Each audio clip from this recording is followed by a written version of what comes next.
Dans un contexte où les émissions de gaz à effet de serre continuent d'augmenter, le véhicule intermédiaire est peut-être une des innovations à privilégier. Qu'est-ce que c'est? Ni tout à fait une voiture, ni tout à fait un vélo. Voyez ce reportage à Millau avec Sandrine Fedel et Annie Triboire. Cet étrange véhicule, vous le croiserez peut-être sur ces routes de l'Aveyron. La Biro, électrique, compacte, elle roule à 45 km/h maximum. Léana Lapointe la teste depuis quelques jours. C'est vraiment pour remplacer la voiture qu'on cherche une solution. La voiture individuelle n'est pas une solution durable, tout simplement. Et donc je cherche des choses qui sont déjà moins chères, moins polluantes. Léana Lapointe va essayer la Biro pendant plusieurs semaines pour voir si elle peut remplacer une voiture classique sur ces routes de campagne. À Millau, Marion Gall, elle aussi, s'est portée volontaire pour être testeuse. À chaque trajet, elle inscrit ses observations sur ce carnet. Jusqu'ici, ça fait une petite semaine que je l'ai et je n'ai toujours pas rechargé, donc c'est pas mal. Pour des petits trajets dans Millau. 11 000 € environ, une centaine de kilomètres d'autonomie, le véhicule pourrait permettre à des particuliers de faire des trajets quotidiens en ville. Pour les parkings en ville et la circulation en ville en général, c'est pas mal parce que c'est une voiture qui a un encombrement beaucoup plus petit qu'une grosse voiture.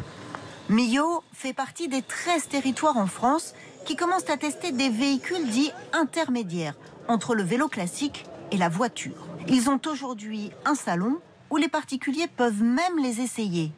Ici, tu as les freins, comme un vélo. Ici, le frein régénératif qui fonctionne très bien.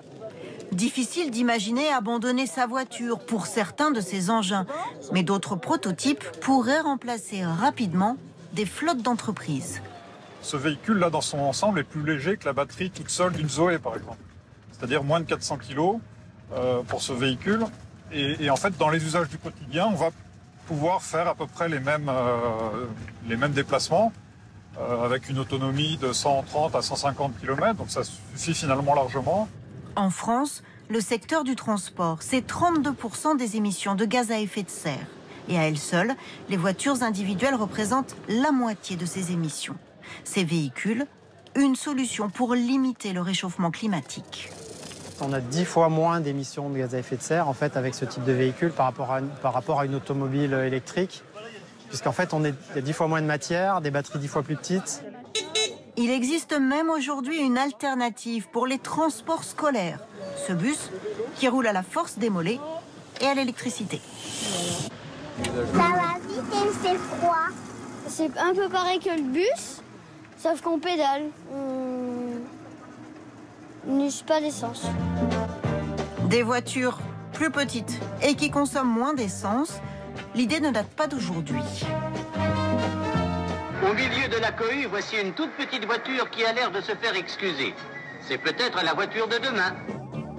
Celle-ci, appelée l'œuf, était même déjà électrique en 1942.